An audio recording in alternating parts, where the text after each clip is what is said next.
Hello, everyone, and welcome to the Geek Cause Podcast, episode 29. Nearly at 30. Nearly 30. We're nearly... I was going to say something that would have got me in trouble, so I'm not going to say it. We're nearly 30 episodes in, and when we're at 30, we're going to talk about it just as much I know as what you were going to say. It just clicked. All right, we're going to stop talking about it now, but we're nearly 30.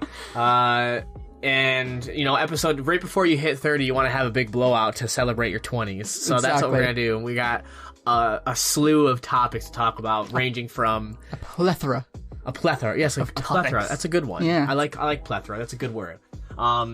Ranging from PlayStation, not going to be at E3, to a new trailer for movie Morbius. Yes. Which is like not Marvel, like, not a Marvel it's a MCU. Marvel character. It's a Marvel movie, but it's not an MCU movie. But it might be. Version of a vampire. That's what it is. Yeah. So, because, I mean, you got to make anything that's fictional has to have a reason of how it came in and works into the hero universe. Like, it's like, oh, aliens are actually... well, they're aliens, but you know what I mean? Like, they're real, and there's a superhero, and his name is Alien Man. I'm sure there is. Look it up. He's a real hero, I swear. So yeah, we got tons of topics that we're going to talk about, but before we get into those topics, Kyle, please tell me one thing interesting about your life. One thing. Right now. That people don't know that has happened in the last week. I got a new cat. Oh! That's awesome. Yep, got a new 6-month-old quote-unquote kitten named Dexter. He's a kitten, but What'd you name him after? I've asked, when we decided on Dexter, it was the first thing I said was, you know, the first thing we're going to be asked is after the laboratory or after the murderer. Do people even remember Dexter's Laboratory except for, like... Yeah. When I sent it in my group chat full of friends, that was the first thing that was asked. It's like, does he make secret laboratories or is he a murderer? God, it's such a good show. It's a great show. Both of them were Both good of them, shows. yeah. I'd love a crossover. Where Dexter tries to kill Dexter. Stop. But yeah, so we say he's named after Dexter's lab, but that's only for the moment. In the future, it could evolve to Dexter the murderer. That's good then. Depending on how he matures. So, what type of cat is it?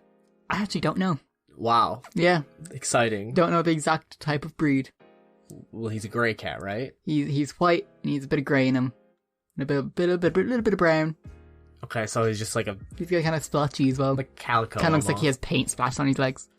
I heard he was cute. He's very adorable. Becca did show me a picture. He did look cute, actually. He's very I'm not a cute. big cat person, but you know what?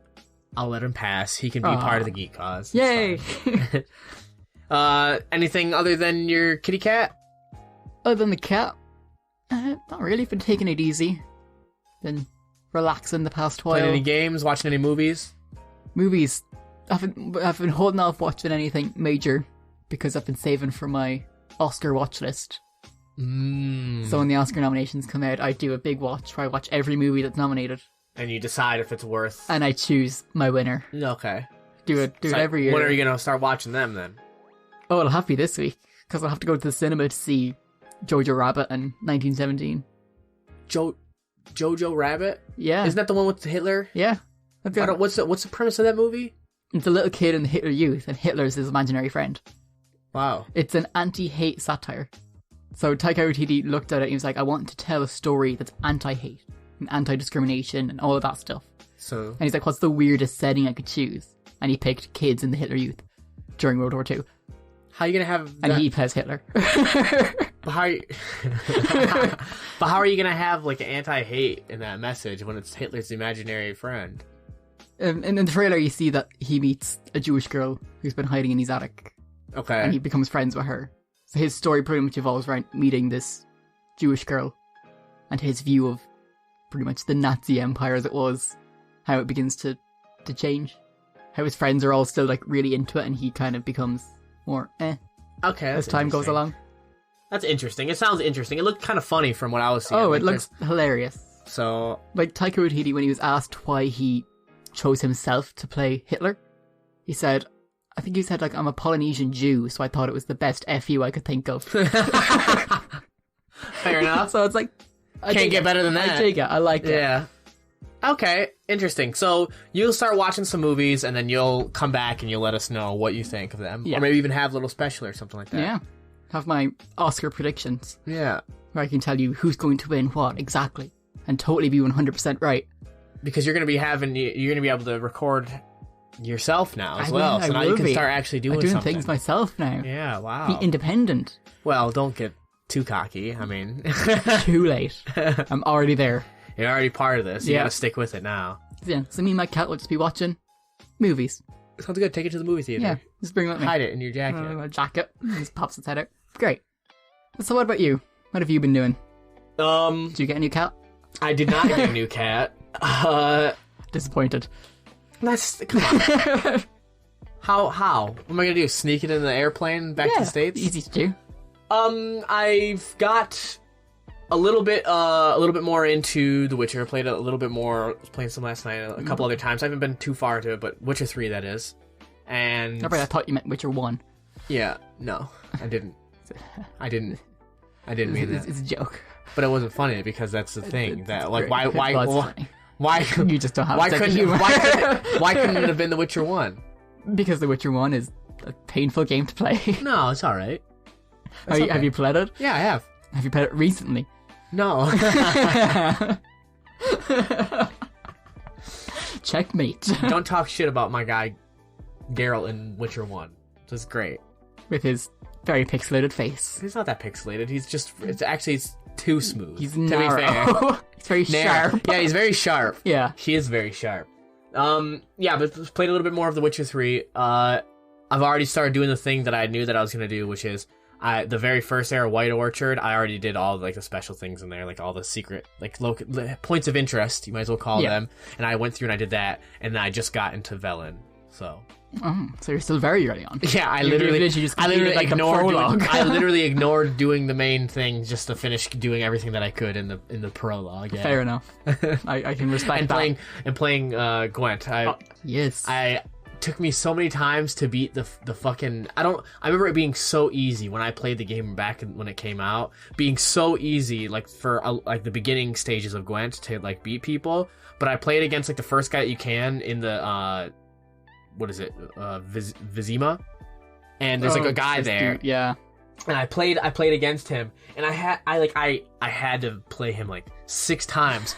Because you start off with such shit cards. Yeah. Like, and there's nothing, so There's nothing you can do about that no, either. and you just have to keep trying until you can do it. And I beat him, and I unlocked the next Foltest card. Ooh. So I was like, Nice. yes, the one that gives you siege bonus. Oh, Because favorite card. the best when you're using the Northern Realms or whatever deck, the best way to go to me was always siege. Yeah. I always went siege because you can just break the mechanics and you can beat almost everybody. Because like later on, you cards can are always switch. like such high level numbers as well. Yeah. So when you get that double as well, it just makes it. But you have to wait ridiculous. until you can actually start getting more of those cards for it to work out better. But once you do, it's like so strong. And then you just keep a couple clear weathers in there, so that way you don't have to worry about the rain fucking them up. Oh, it's so good. Late game, have a few spies in there as well, so you can pull out even more. Yeah, just draw. siege cards, Yeah, you know? exactly. Just draw some more cards and stuff like that. Yeah, so Gwent's good. So I been playing a little bit of that, and I've been playing some more League. I get myself ready for at the end of this month. There's going to be the LCS and the LEC are going to start, and the LCK, but I don't follow the LCK as much for League esports. And I'm going to be watching those enthusiastically. So I've been playing more League because the new season has started. Ooh. Season 2020. They didn't. Very creative. They didn't say season 11. I think is what it would have been on now. Season 11. They said season 2020 is what they called it. So I'm pretty sure that's just the name of it. Is season 2020. And then that makes you wonder: are they just going to go yearly now, or are they going to like?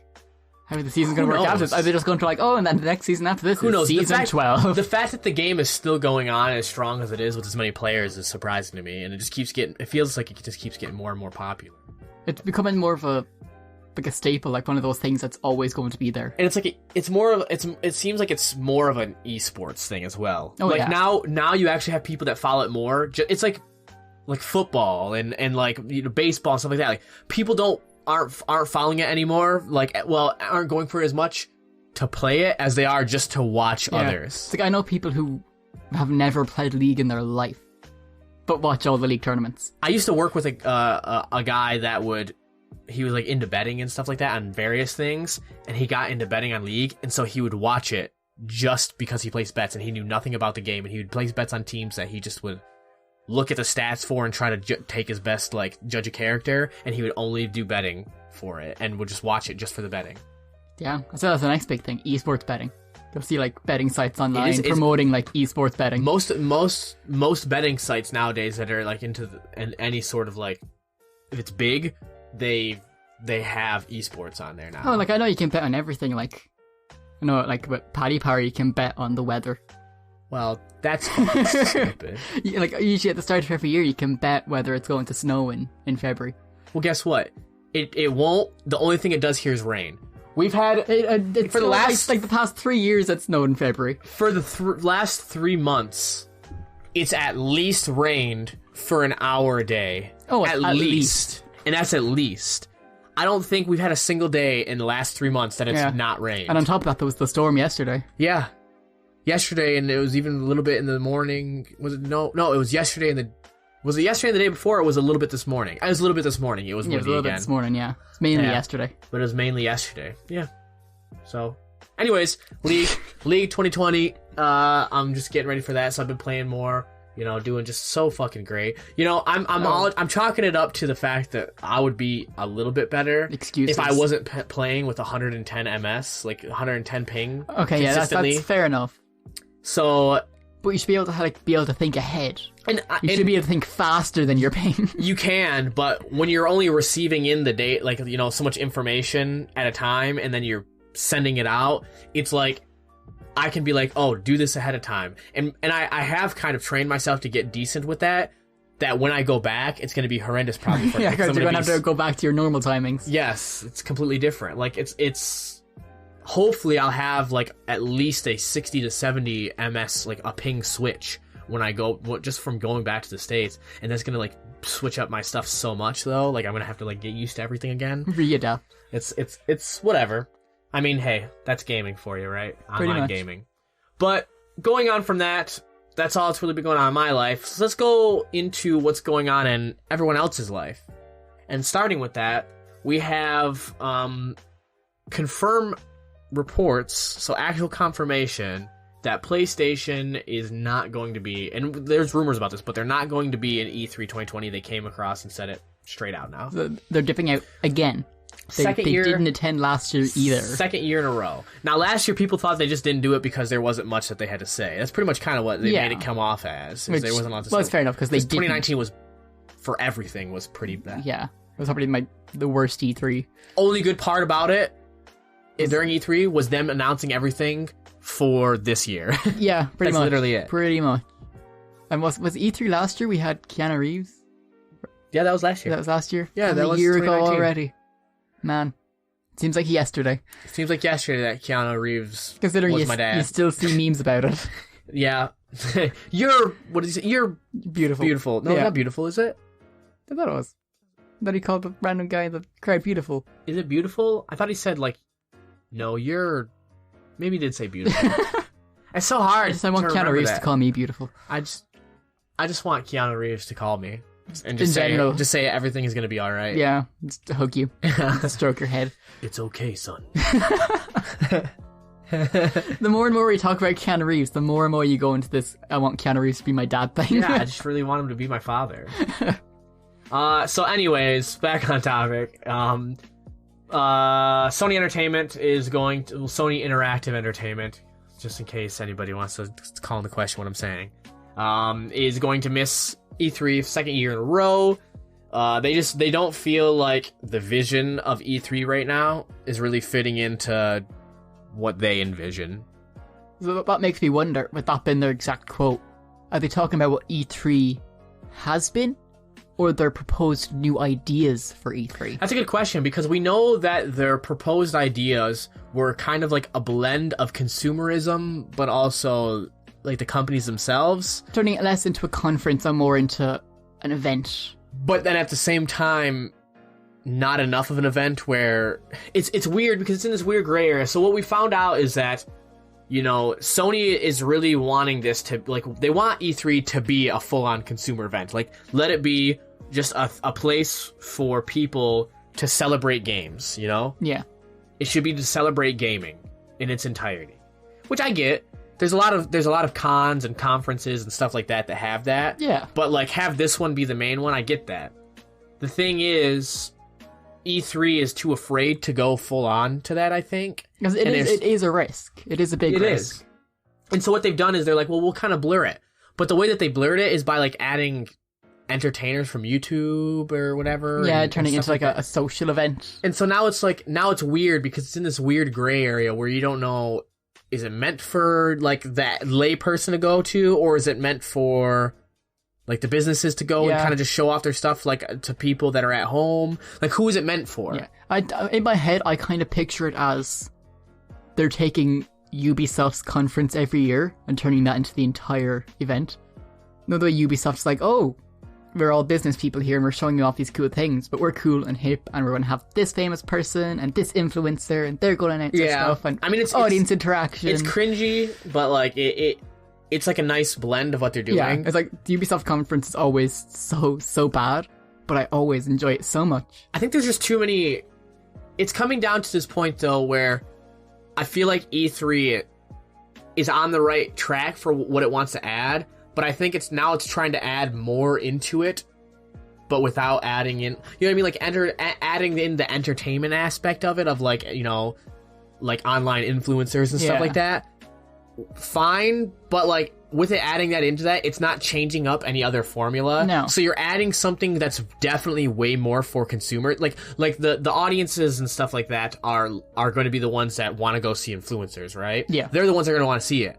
But they're not making it more, like, what is it, like, social in the aspect of those fans and stuff like that can easily get into it and be a part of it. It's still very much like most of people, like, don't seem to realize, like, you can get tickets for E3 and stuff like that, but the main bulk of stuff is meant for people who are invited. You're sent your passes by to be able to go see and experience everything. Yeah. When you're just like someone coming in that buys a ticket to go see, you're pretty much just walking around and then you go to the shows. Like, that's it.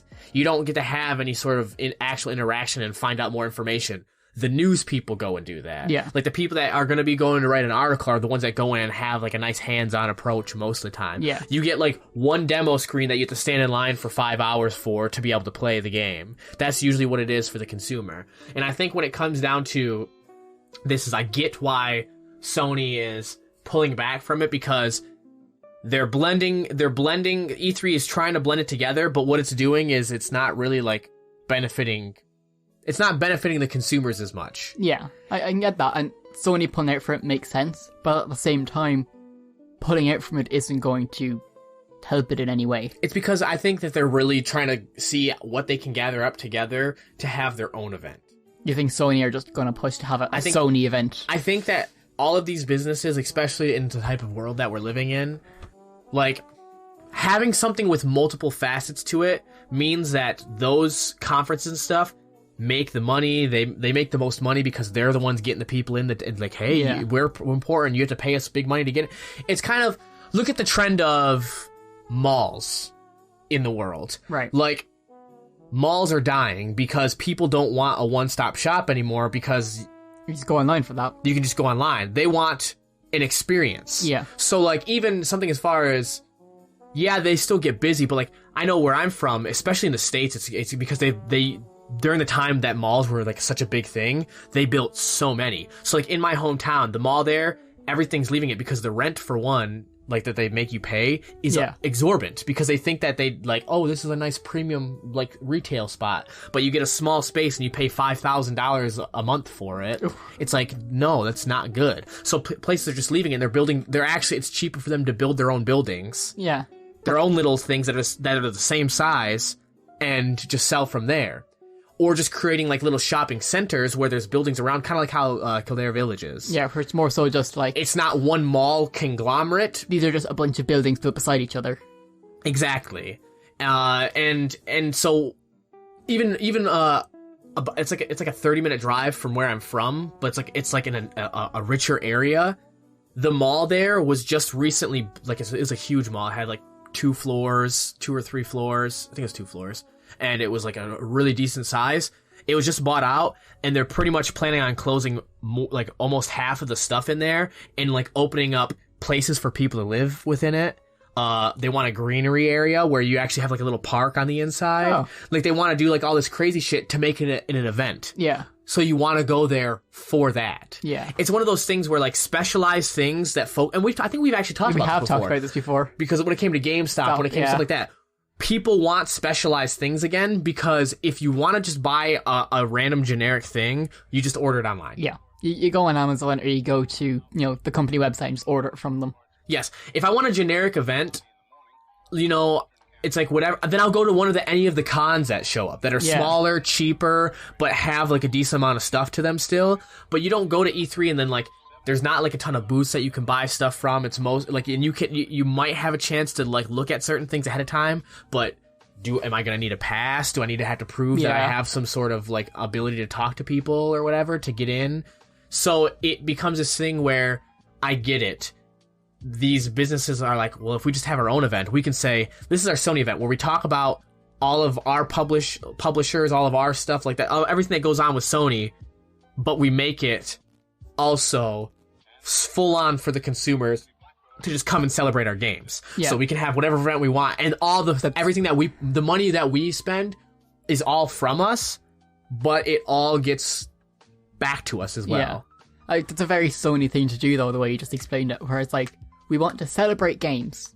We want to appreciate games and the consumers and all the great work we do and they do, and be a happy family. But only the work we do. Yes. That we're not going to focus on an event that helps everyone, but instead we're just going to focus on an event that helps us. That's a very, very Sony thing to do. But it's also just the trend of what companies are going, what they're doing now. I mean, Nintendo's been doing that for years, and look how much bank they make. I think the one company that won't do that is Microsoft. And no, because Microsoft is... They're pushing for this kind of multi-platform union, where they want everyone to have, Xbox Live, and everyone to have Game Pass. We don't care what console or PC you're on, you can all have it, because sharing is caring. I think the thought process, too, is smart behind that with Microsoft, because I honestly believe that they're doing it because they know that for the last, several years, in terms of, market sales, they've been behind. Yeah. And their hope, not that they've been suffering. Oh, no. But they're behind Sony, and they're just coming to this part where I think that they finally realize, the way forward for us all to continuously make money and to stay alive is to just push us all working together. And it doesn't come down to, you want us because we're the only ones that have this. You want us because you like us and our brand. Yeah. It's kind of like post-war, Microsoft, the country that's writing up all the trade agreements between the countries that were at war before. Yeah. That's kind of like what they're trying to do. They're like, okay, fighting's over now, guys, so we have to learn how to work together, so here's this thing I'm calling the EU.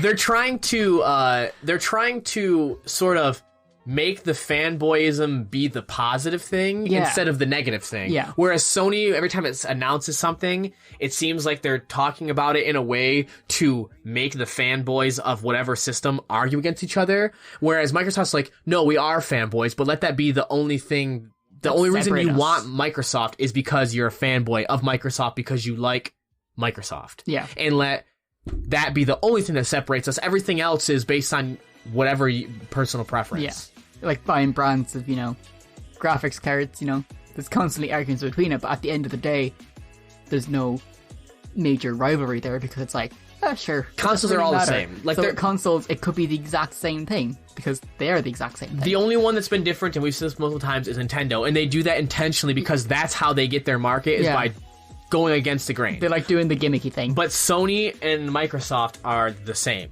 Oh yeah, they're the same, and if you're honestly having a big, at least when it comes to PC and one of those businesses, you can make the argument of well, technically yes, PC will be stronger. Yeah, you could be spending more money, but overall it could last you longer, and you could have this. You can make that argument. But when it comes to if you're honestly arguing over Microsoft or Sony, makes no sense. No, they're the same. It's like every year there's a new generation of consoles. Remember, IGN always do their here we have PC, the new Xbox, the new PlayStation, side by side, all running the same game. And it's like, okay, the PC one definitely looks better. It's always going to do. But then the Xbox and PlayStation one are always like near identical. One might have slightly different lighting. It might be a little bit they'll brighter. circle something, and they'll be like, look at the difference here, and like showing how this has this detail, but this one has this. And like what it is one console, the shadow will be a little bit smoother, but then the grass will be a little bit more jagged. And on the other one, the shadow's a little bit more jagged, but the grass is smoother. And it's like... It's just trade-offs. That's just developer trade-off for the console. It's the same thing. Loading it. It's like... It's near identical. If you reloaded the game, it could switch possibly, depending on how the game loaded. It's literally, it comes down to where they're the same. And so, like, I get where Microsoft is coming from, and that kind of, like, from going from Sony not going to be at E3, it kind of goes into this topic of what we're saying is how Microsoft came right out and said, for Xbox Series X, they will not have exclusive first-party games at launch. They don't want that. Which means that the Series X just flat out won't have any exclusives for possibly a year to 2 years. 2 years, possibly. Or if it goes well, it might even who knows longer. So I think they're going to pretty much edge it off the sales of the X series if it's super successful. They'll probably be like, okay, maybe we'll edge towards it a little bit faster. Yeah. But if it's that bit slower, or if the sales of the Xbox One stay high, they might be like, let's just keep this boat sailing. Yeah. Why change it to like force people to buy our new console? I think this is good because what it does is it's not forcing your consumer to buy into the next generation right away. And realistically, the differences in console, the biggest differences won't necessarily be the graphics will be a thing, right? Yeah, there will be a graphical difference. But the biggest thing for developers is just gonna be load times. Yeah, that's gonna be the biggest thing in all honesty. And so you're gonna be able to easily make like an Xbox One is going to easily be able to still play, like the developer can create something for both those. Yeah. No problem. It's like you look at the Xbox One and the Xbox One X. So one of them just runs standard HD and the other one can run 4K. Yeah. And it's like they have been enhancing games to work with 4K just as time goes on. Yeah. It's literally a patch that can do that. Mm-hmm. So say if you want to add something a little extra for the next generation console, it's as simple as a patch. Just when it's running on it, you'll unlock this patch, you'll get the boost. So the way that it's worked with this is, according to Microsoft Studios head Matt Booty, said over the Stop, we can't do this again. You know how long I had to edit the other one to not have your fault. Oh, the Jonah Hill? Matt Booty said over the next year or 2 years, all of our games, sort of like PC, will play up and down that family of devices, Booty said. Booty then went on to say, we want to make sure that if someone invests in Xbox between now and X Series, that they feel that they made a good investment and that we're committed to them with content. So Booty's got a point though, like, does it make sense? A great point. Yeah, Booty's makes complete sense. Like, I love Booty when he talks. I hate you. Like, the amount of people that came into PC World to buy Xboxes over the Christmas period, with the new generation just coming out next year. Exactly. There was a huge amount of them. Like, we sold out of them. So, by no means a slow Christmas for the Xbox One. No. So, it's good to see that the people who did buy them, December last year, December this year, won't be screwed out of it. Because they'll still be getting everything. The thing is like, I know that this isn't like crazy out there different usually when it comes to hardware as like how it ends up being, because a lot of the time you will see developers still put things out for both. But the thing I think that's really shows it all is that they're saying straight up, like, no, like, we refuse to put out exclusives for the first year, maybe 2 for this new hardware, whereas other times you would still see a developer put something out, like they would still do it. Like, it's like, okay, well, this is going to be exclusive to this, and you'd have people that would get upset because it'd be like, all these other games I can play, this, like, everything else was fine. Yeah. This one game that I was looking forward to is deciding to come out for PS5 or for Xbox One. It's kind of like when, I think it was when GTA 5 came out on the Xbox One, when it got its next gen launch. I think the old gen got 2 of the updates. And then they just stopped updating it, and everyone was like, oh, well, that's great. I guess I just can't play the game anymore. Yeah. I'm just not getting new content Yeah. because you just don't want to put the effort in to try and make it work. This seems like Microsoft's doing the opposite thing, where they're like, no, we're gonna give it to everyone, which is interesting, given that the likes of Halo Infinite, which hasn't been confirmed or denied for any generation at the moment, means that it's going to be out on Xbox. They just said Halo Infinite has been confirmed to this must have just happened recently, then we didn't for some reason didn't notice it, but it's going to be confirmed to run on both the next gen Xbox, Xbox One, and Windows 10. So there you go. That's literally what I knew it was going to be Windows 10. I know it's going to be Windows 10 and the next gen, but like, it's cool that they release it on the Xbox One. Yeah. That if you don't have the money to buy your Series X, but you really want to play Halo, no worries, you can play it. They're saying that will be pretty much. Booty said that's going to be the case for at least a year after the Series X launch, and this is just part of their the Play Anywhere, Xbox Play Anywhere initiative thing that they're doing, where they want you, if you own Microsoft stuff and you're going through things through that you can literally play it on these platforms without any issue. Yeah. And I think that's smart. That's gonna win you. That's gonna win you over in terms of like the PC. I get why they're doing it. It gets the PC, users to want to be able to play both and do more. That's what Game Pass has done. That's why Game Pass has been so successful, because you have PC users that are willing to do what they, this easy way of just, I'll just buy this Game Pass and I'll be able to play this Xbox game that I wasn't able to play before. So you're having people that are literally would subscribe just to play that one game. Yeah. And it's clever because the Game Pass is cheaper on PC as well than it is on console. Yeah, that's why they did it. So it's like they're incentivizing it, trying to pull you into it, which is genius. They know what they're doing. I mean, they sell it. Let's say they sell it to you for $3. Okay. Yeah. You sell it for $3 and you get 3 months because you get a special for the first month. Yeah. And maybe that'll incentivize people to. Not only will that incentivize people to continue on paying for it because they liked it. Yeah. But that $3, you have to think, is a lot of time those games were never going to come out for PC anyways. Yeah. So the fact that they just made money from someone subscribing just to play that game that they weren't going to put on PC itself anyways. And the reason why is because like it works so brilliantly, because like there's no reason to have this whole huge creation thing to put it on PC when they can.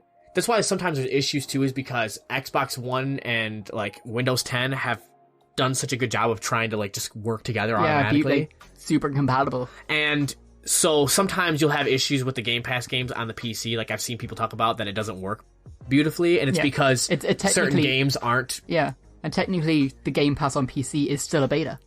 Yeah, and it has a big beta tag on it. And it's because those are going to those are things that like they weren't ever planned necessarily for PC, but they've been able to finagle with code and stuff to be able to make it work. Yeah, which they've been putting an effort in. Yes, and so it's just really cool to see them continue on with this and keep trying to push this forward. That Microsoft is trying to say like, fuck it, this is the way forward. Make everything work together. Otherwise, one brand will suffer and maybe one brand will win, but do you really want to take that risk that one brand is going to be you? Yeah. It's a very good example. It's like picking a side in a war. It's like, well, half these people are going to lose. And if half the consumers lose, all of them may as well lose. Yeah. Yep. And Microsoft are kind of going, well, screw that. Let's all be friends. Microsoft are going about it the right way. Plus, they were shit on for so long for not working with any other company. Yeah. And now they're like... The reason why Sony has pulled back, I think, is because they were the ones that were saying, no, we need to do this. We need to work together. And then Microsoft said, all right, we're going full force into it. All of these are going to be able to work together. Yeah. You going to play ball? And Sony was like, but we can't make more money off other consoles that we have if we go that hard into it. So now we're just going to pretend like that's the bad idea. Yeah. Because they were so for it before. Seems like. It really seems like that. Because before they were willing to work with PC. Yeah. They were willing to do all that stuff. And they were like, would work with the Xbox too if they would just, extend their hand out. And now it's like, will ya? And now Microsoft has like multiple times went to PC, and even developers that have had crossplay in their games have been like, oh, will there be console crossplay? And they've went, we asked Sony and we haven't got a response. Yeah. So I don't know. It's interesting to see them continue on with this, especially with the new next gen system that we didn't know if they were going to keep saying, oh yeah, play on anything and do whatever. So not having those exclusives for that next gen is going to be cool. Yeah, it's going to be awesome. kind of speaking on this front though. Yeah, anyway, on the topic of console and PC games, you know, that game, kind of a small game, GTA 4. Kind of a small game. Don't know if you've ever heard of it. Is kind of like a cult hit, really. The thing that you mean the thing that made it even possible for them to make the GTA 5 and be as successful as it was? Yeah, that small. It came out and everyone was like, "What is this?" Do you remember when GTA 4 was like the fucking jam? I do. I remember. That seems so long ago. I remember being in this very house, watching videos on my laptop of people playing GTA 4. Down in that front room, I sit on the couch, curled up, my headphones on. Just watch. I can't remember what the videos were. They were so bad though. They weren't good by any means. And I watched the hell out of it.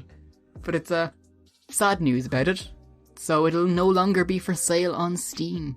So the reasoning that it's not going to be on sale for Steam has been pulled for purchase. You can still play it, but it's been pulled is because it has a reliance on Games for Windows Live, which is an old Microsoft platform that they used for PC gaming. Yeah, they started winding down the PC, like playing stuff on PC in 2013, and they closed the Windows Live store. And Rockstar just at the time was like, we're not going to patch any of the stuff like out of its game, like it needs that to work or whatever. And so what's ended up happening is Microsoft no longer supports Games for Windows Live. Because of that, it is no longer possible to generate additional keys needed to continue selling the current version of the game. Because the way that games work nowadays over the last probably like 10 years is like most of the time you don't just create a finite number of keys. You make an infinite amount that just are generated that are like go through a certain algorithm to make a key that works.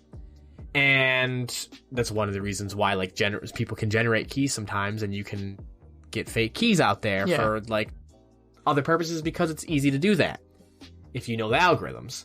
And so because Games for Windows Live isn't a thing anymore, the game cannot create additional keys to sell from Steam because Steam relied on that still. Yeah. Which is annoying because I remember there's a few games that use the Games for Windows Live platform. Those games don't even work now for Steam that I own. I own games that I got for like $1 for some reason that don't even work anymore because they require Games for Windows Live. And so you have to actually, if they even can work, you need to patch for it. Right. And have it not work off of that at all. And so what we're seeing is like, as of now, they're looking for ways to still be able to distribute GTA 4 because I'm sure people still buy it and like the modding community on it is still massive. Yeah, I'm sure of it. I mean, just like any game that can be modded. Yeah. Like, I know there's a big, like, RP community on GTA 4. Yeah. We've talked about that before, I think. Yeah, that they've reached a level of fidelity on it that they haven't quite achieved with GTA 5. No, it's been worked on for so long, so it's easy to have that sort of... And, you know, GTA 4 is still... GTA 4 is the only GTA that I've never played. Really? Unless you count, like, an hour or two of, like, game time, it's the only one that I've never, like, fully invested into. I played the expansions for it before I played the main game. During the time it came out, I didn't own a computer that was strong enough to play it. Right. And I didn't want to buy it for the console that I owned at the time. Right. So it was like a catch-22. And especially during the time when it came out, I was super into legally obtaining methods of games. Oh. Something that when you are working, you lose that thing. Yeah. But when you aren't, you're like, I was young and I was like, oh, hell yeah, I don't want to spend money on that. And I legally obtained it, and it just wouldn't run because it just was so graphic intensive at the time. Yeah. Like GTA 4 was one of those ones, like, for the time, it was like machine breaking. You needed to have a great computer to run it. I think I remember like articles about it, like of companies saying that Rockstar was pushing them too hard for it and stuff like that. That Really? like hardware wise, that they were pushing the limit a little bit too much for them. Now I could probably run it no fucking problem. Oh, now you could probably run it on like a potato and it'd probably be fine. Especially because they probably released like performance stuff. Yeah. During the time there was nothing, but like now they probably even have like lower resolution packs and mods that like make it so you could play it as if they were all blocks. Like that's how Like they get Minecraft. around. Like there's yeah exactly. I remember when Skyrim was too intensive for some computers and people had to use like low resolution packs, and it would actually cut because like there would be objects in the game that would have like 1080p or higher resolution Yeah. for like a tree. And so what they went through is and they made all those models, they cut down the resolution to like 720. So it still looked exactly the same pretty much because it was just a model for like small shit. Like they'd have like a table, and the table for some reason would have, because it just was optimized poorly. Yeah. So they'd have a table that would be like the resolution would be like 1080p for a table that was like the size of this chair, and you'd look at it and be like, why does it have a 1080p resolution in a game where everything kind of looks not that good anyways? Because Todd Howard says so.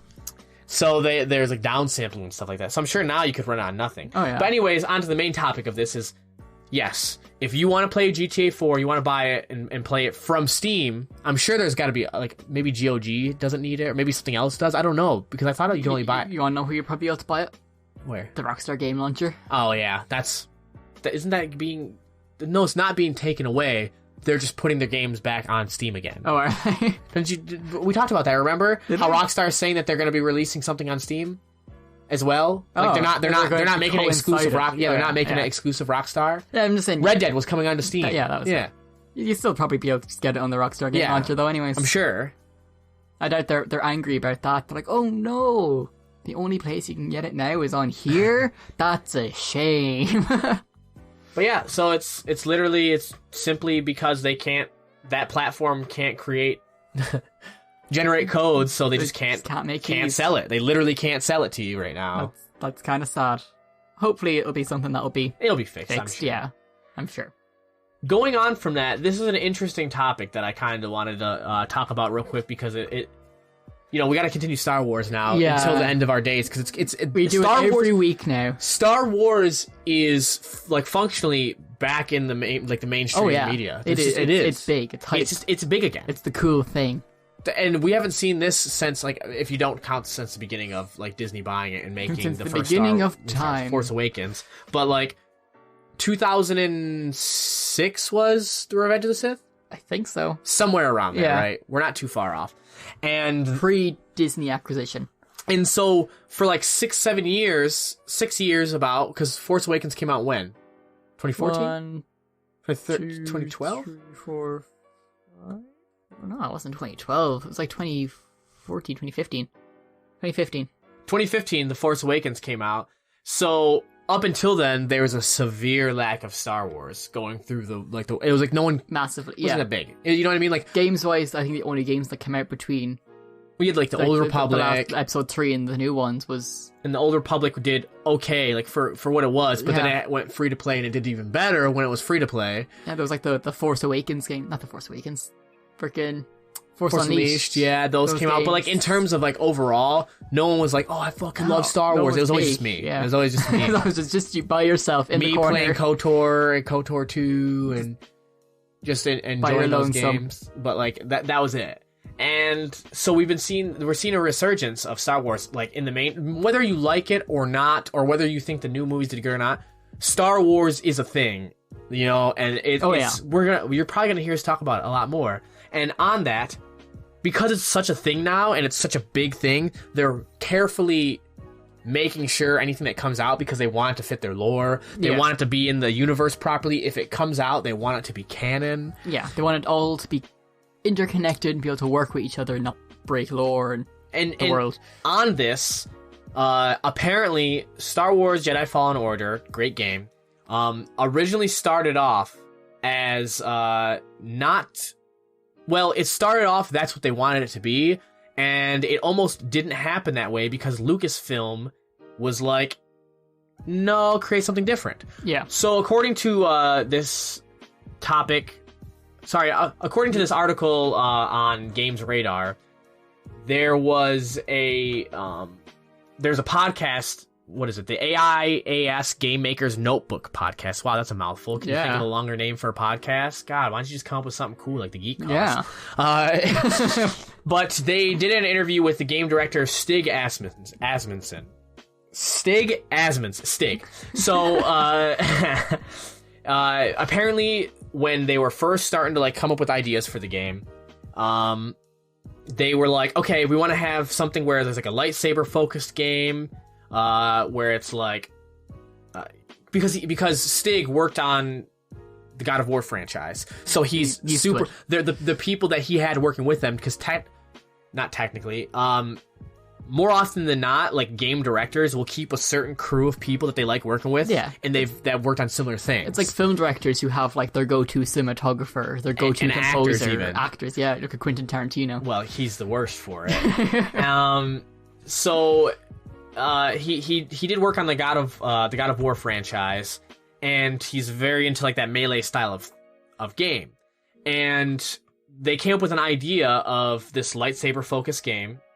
He was like, it's not even a question of it, like, we were gonna do it. But apparently Lucasfilm was like, basically, Stig said, okay, I pitched, hey, what if we do a game about Jedi and Force powers? And Lucasfilm were not comfortable with that. They kind of threw it back and were like, what about blasters and maybe bounty hunters? And I was like, that's not the background of the team that we built. You might as well ask us to start building a racing game at this point. I don't think anybody's really going to be happy with the results of that. And it makes sense, because when you ask someone that they come from a background of making melee sort of like fighting action games. Essentially asking them to make probably a third-person shooter RPG. Yeah. It wouldn't work. No. And so he came back to him and said, what I came to learn and find out is that for them, the Jedi is the Holy Grail. To make a game about Jedi, you've got to earn it. There's a little bit of back and forth, but they could see where I was coming from, so they said, all right, we can start to have a conversation about making a game about Force users, but not Jedi.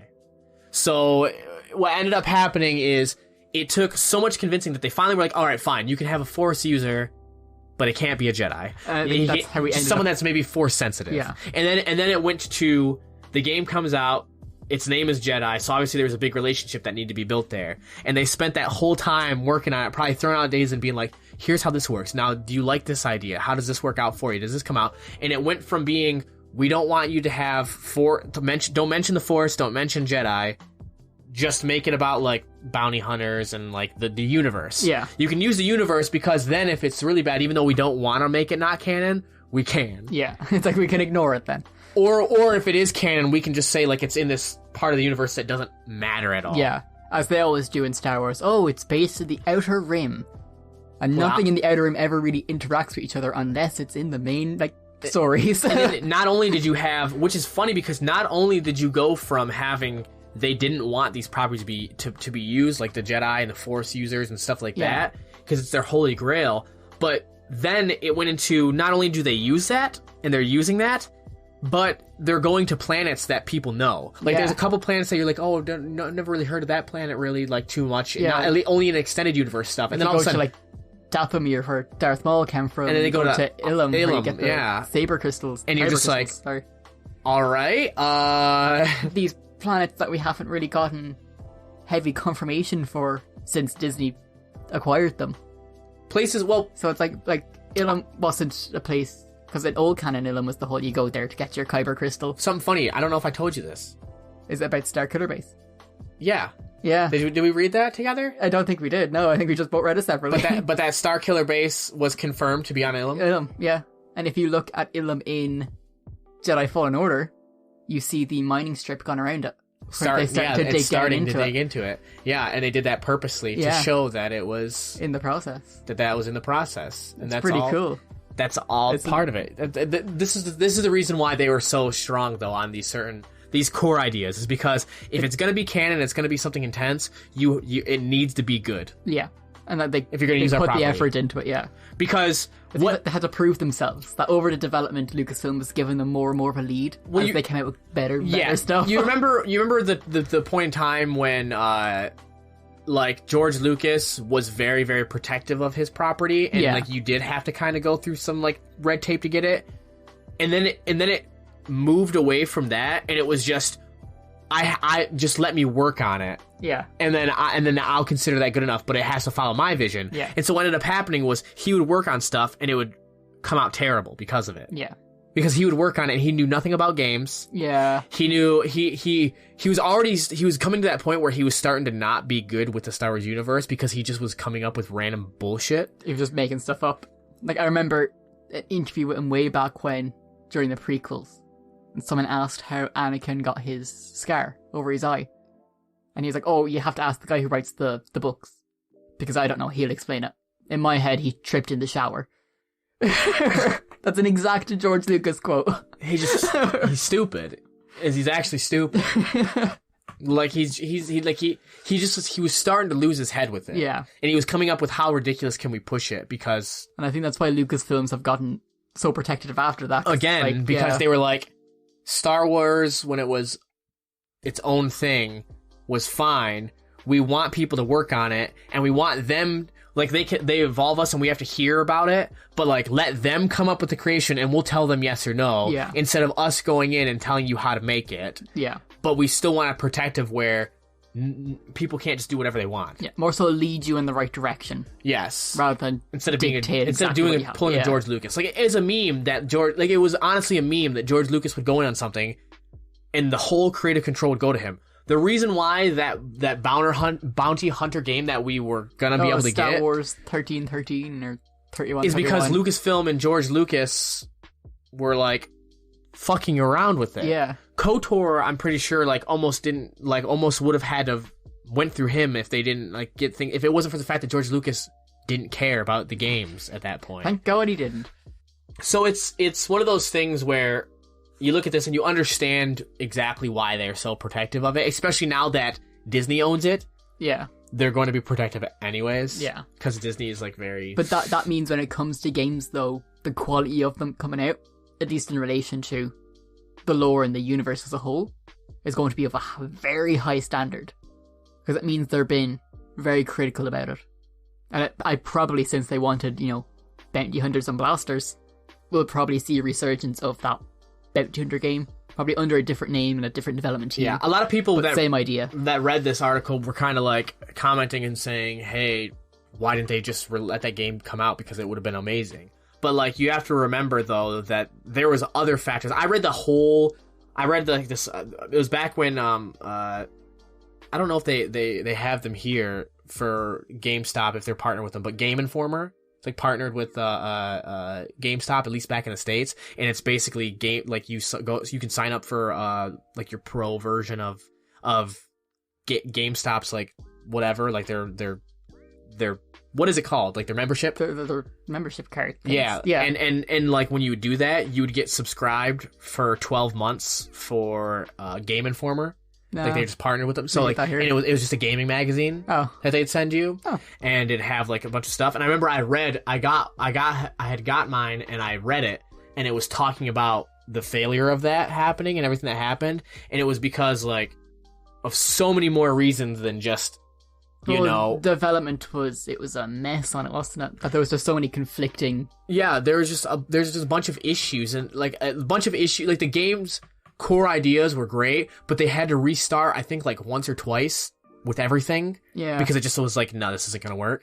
So they had to restart, and it went from something as being almost a Han Solo type character of just walking around doing whatever, to then they all of a sudden had to turn it all into a Boba Fett sort of bounty hunter, Mandalorian, jetpack and stuff. So they had to come up with all these new ideas for it and change how the structure of it worked, and then you had George Lucas in there, and you had people putting their hands in the pot that were oh, let's do this, let's do that, and we'll do this, and it just became this big red. And it literally came to a point where they'd be all right, here's our build. They'd send it over to Lucasfilm, and then they wouldn't respond.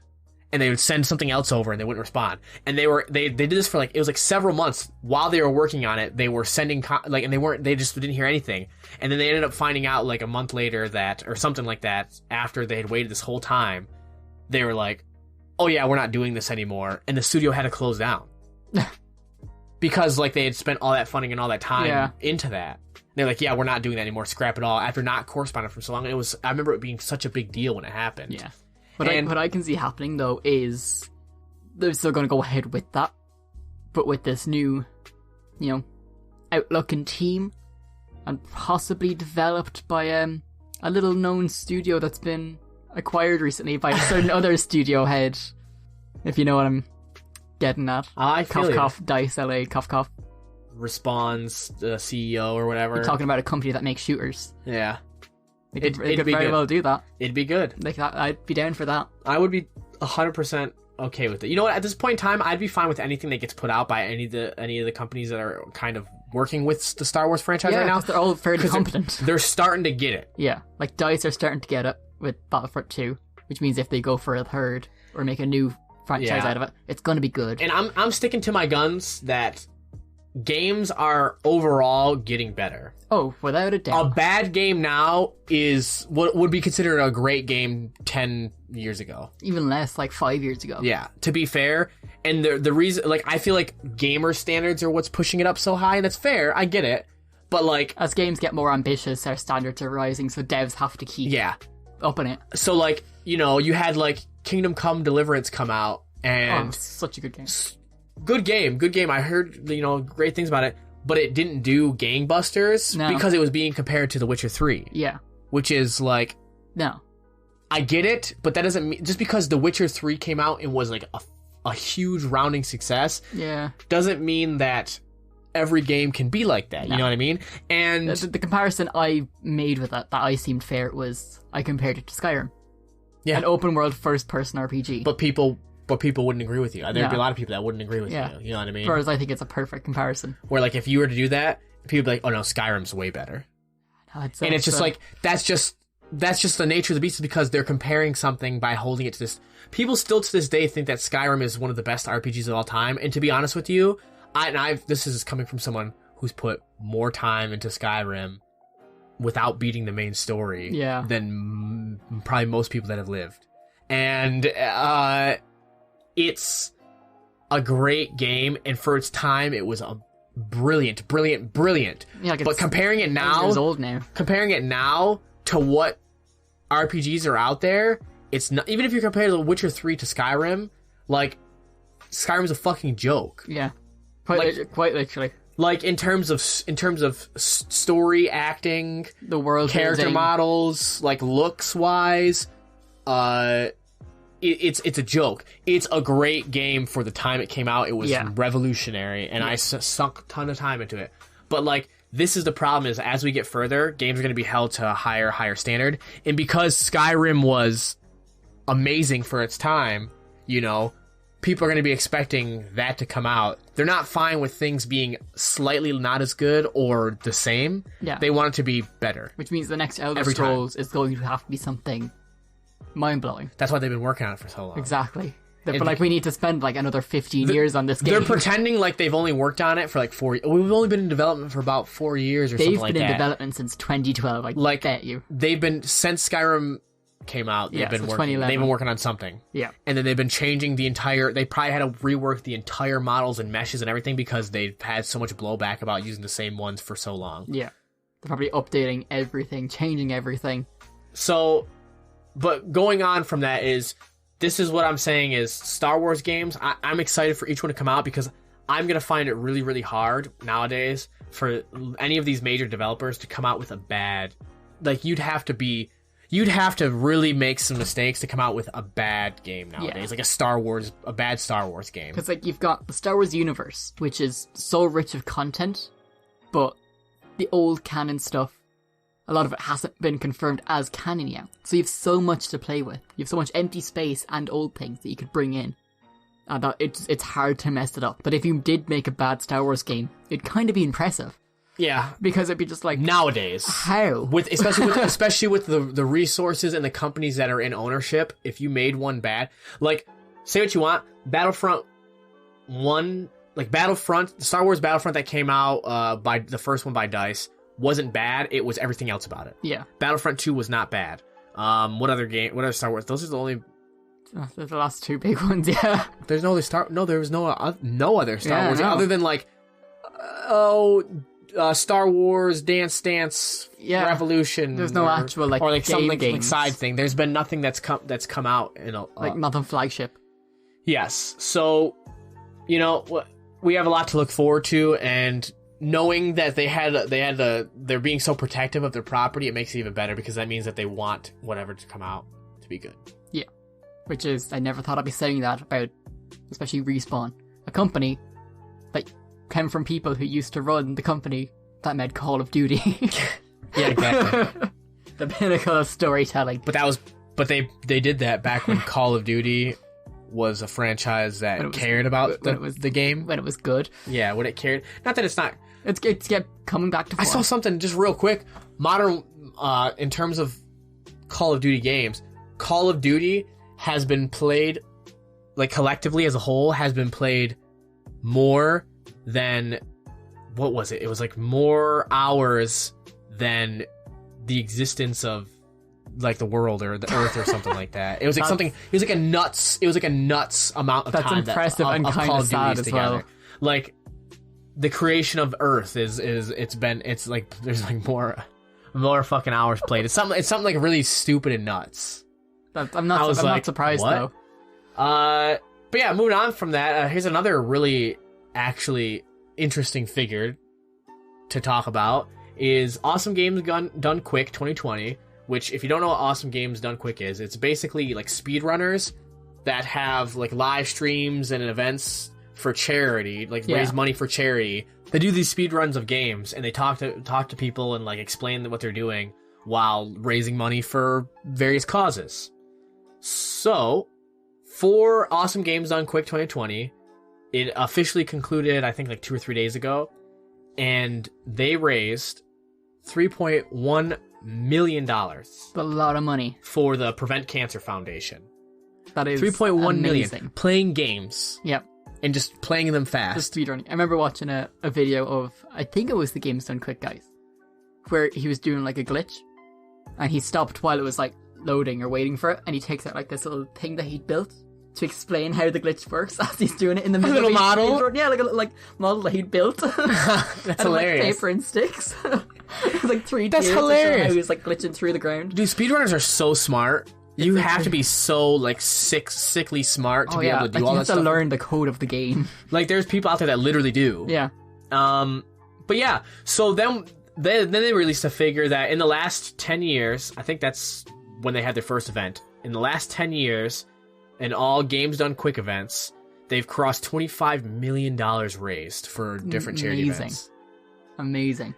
Which, you know, I was looking at there was a comment by Mike Uyama. He shared a donation comment that the first Games Done Quick event 10 years ago had a fundraising goal of just $5,000. And even then, they shattered expectations by getting $10,000.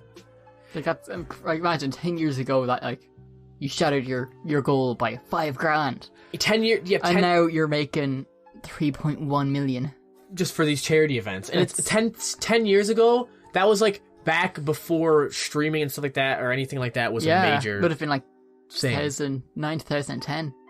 Like absolutely nuts. It's phenomenal. And it's great because this just shows that this is what irritates me and like upsets me so much is that people don't understand, like when it comes to entertainers and gamers and people like this that don't understand the impact that these people have just as much as actors and actresses that do these things or other studios and stuff like that. Like these are people that they play these events and they do these things and they're doing it to just raise money for good it's causes. Just all charity based.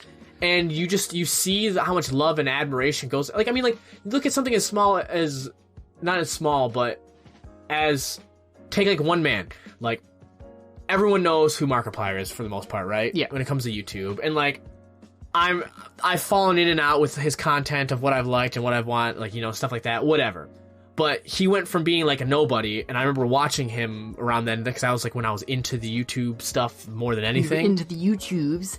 And I watched him go from nothing to be a man that like he'll have a charity live stream practically once a month sometimes. Yeah. And he'll just, whatever money he raises, and he just donates that to whatever fundraiser. And it's like, you look at these entertainers and these people that can do great things like speedrun games, these live streamers, and just the stuff that's done with gaming.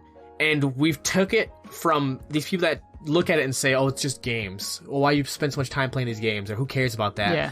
And it's turned into, even with people still saying that, like saying, well, I just raised $3.1 million for this to prevent cancer. Yeah. What have you done shitting on these people who have done these things, done these amazing things? It's very much, when they're starting to pull these impressive numbers, it's trying to pull these people who would say, you know, stuff like that. It's like, oh, it's just playing games, like you're not actually doing anything useful.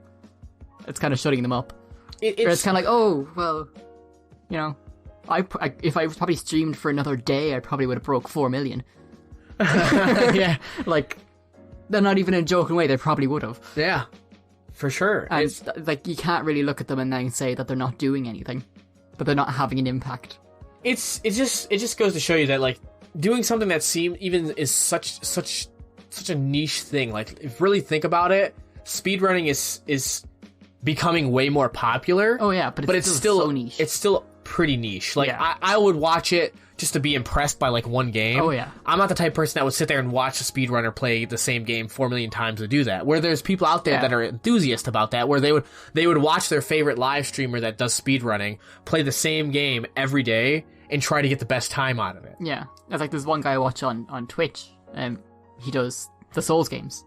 So like Dark Souls, Bloodborne, all those, and he speedruns them. And his streams are just him like trying to figure out new paths. Yeah. And like when a new game comes out, it's just like 24 hours straight of just him trying to break the game to find out, oh, how can I skip this area the fastest by like falling through the floor? And it's like, I love watching that. It's so enjoyable. But you'll only pull like maybe 2,000 people a stream, and those would be big numbers. Yeah. And it's like, oh, it's so niche. It's something. When I went to camp, there's a counselor that was there, and he did speedrunning, and he actually live streamed it, and apparently he was really good. Like, my buddy that I went with knew him, and like had like from the year before, and he was like super into speedrunning. I can't remember what he speedrun. It was something like dumb, I think, that you wouldn't expect. Like Donkey Kong Adventure. Like Super Monkey Ball. I don't know. Like something really like odd. But it is a very niche thing, and it's something that's so small to have that much of an impact on the world, like raising $3 million for cancer prevention. It's just crazy. I don't know. I saw that, and I was just super impressed.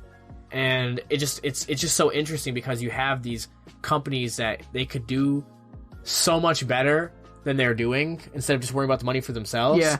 And once in a while you see that kind of show up in what they're doing, and you're just like, why don't you just do this more often? Yeah. Such as Infinity Ward. Actually, funny enough, going from Respawn to Infinity Ward. Right. They're Outback Relief Pack. So in Call of Duty Modern Warfare, they have little packs for the characters where you buy the pack and you'll get like a new skin, some weapon skins, maybe a charm or two. Like, you get a few different things. You can get like 6 or 9 items in it. But you pay for it. But for their Outback Relief Fund, for their Australian character, 100% of the proceeds are going to helping the wildfires in Australia. Well, not helping the fires. Helping the firefighters fight the fires. Yeah, I think we got... They're not helping the fire. We got what you were saying there, buddy. So yes, 100% of the proceeds are going to go of net proceeds. So I'm assuming that takes into account like every bit of money that they get from that. Yeah. From each purchase of the Outback Pack. And it's going to be go through all platforms through January 31st. So pretty much the rest of the month, they're donating all of that money to help with the fires. Just straight to it. And it's just super cool. It's so nice to see. It goes directly into what we're saying, is that like, okay, this is what we could be doing as a society. Yeah. And it's kind of shining a light on the people who aren't doing anything when a Call of Duty developer and speedrunners are making big differences in the world. And there's so many other people out there that could make even bigger differences. Yeah. Bigger companies, bigger people. And they're just not.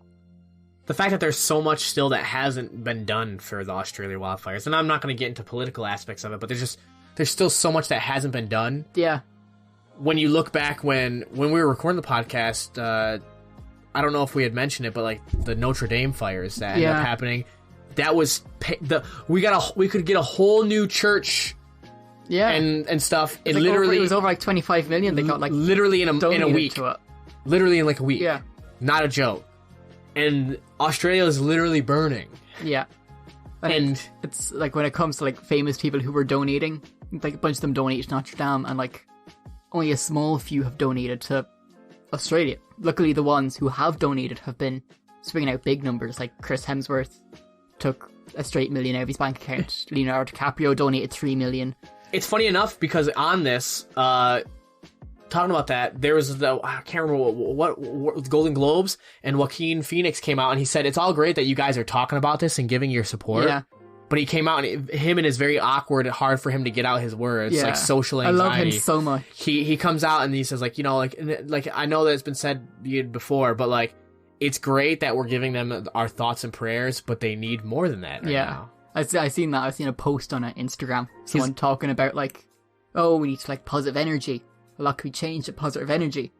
It's like, no. It's like no. This is what it is. It's a good mentality to have. Put positive energy out there with actual physical help. Yeah.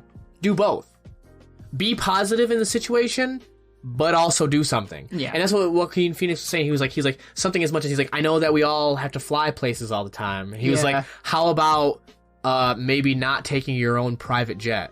Yeah. And then they started playing the music to walk him off. And so he had to like hurry up and finish what he was saying and leave. But like, it's one of those things where it's just, you know, you go into these things and there's just so much more that people could be doing. Yeah.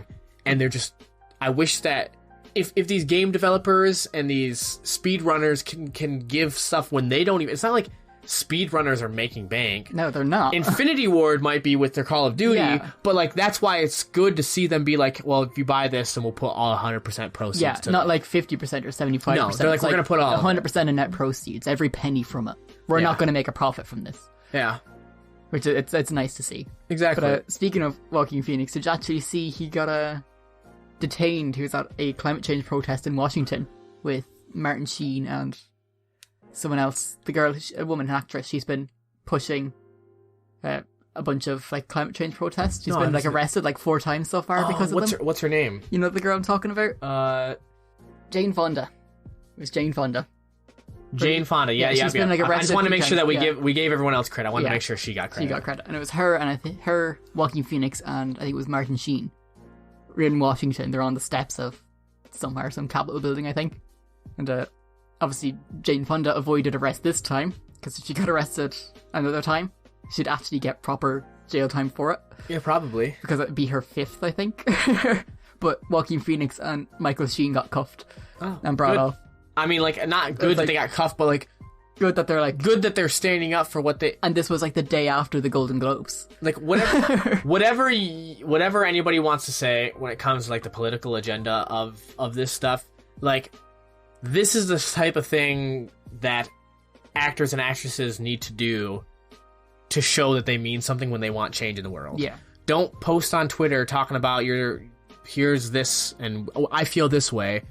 Do something do that to inspire other people to do stuff, and then you do it. Yeah.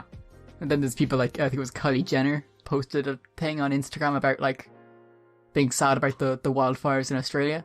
And then her next post was a picture of her in mink fur slippers. And everyone was just like, you can't be sad about animals when you're wearing animals on your feet. So people are idiots. Joaquin Phoenix is probably my favorite person at the moment. Yeah, well, let's go next to Keanu Reeves. Let's go into, I love Keanu. Let's go into something else related to movies and, especially for good Joaquin actors Phoenix. And stuff. So the Oscar nominations dropped on Monday. For us, it was yesterday. And, a lot of it is what you'd expect. There's a few surprises in there. So, is there any that you want to specifically, like, call out and make mention? Probably, like, the biggest ones. The biggest one would be, like, Best Actor. You've got, oddly enough, Antonio Banderas in Pain and Glory, which was a surprise because there was very little said about that. I didn't even know. Yeah, you got Leonardo DiCaprio in Once Upon a Time in Hollywood. His first nomination for a leading actor role, I think, all awards season, which is surprising. Maybe. You got Adam Driver in Marriage Story. It's nice to see. I heard it was really good. I've heard it's excellent. I'll be watching it sometime this week. Obviously, Joaquin Phoenix in Joker. No one's surprised there. And then Jonathan Pryce in The Two Popes. I don't know. It's literally a movie about 2 popes. It's a true story. Okay. Yeah. So, some surprise ones in there, like Antonio Banderas and Jonathan Pryce are odd ones to throw in there. Like Taron Egerton for Rocketman. Not one nomination. I didn't realize that actors and actresses were split up in the awards. Yeah. They're still split up. I'd say that's not going to go much longer, though. I think they're going to compile them into I'm just surprised because but I don't know if they're gonna do that ever, because this is their way of getting around the fact that if there's too many guys, they can. And even if they do even split, if a guy wins, they'll be going, oh, why didn't she win it? Yeah, it's always a risk. So now, I guess I never realized that they still had them split like that. They might add just another category for when it comes to actors and it's like best overall, best in year or something like that. Yeah.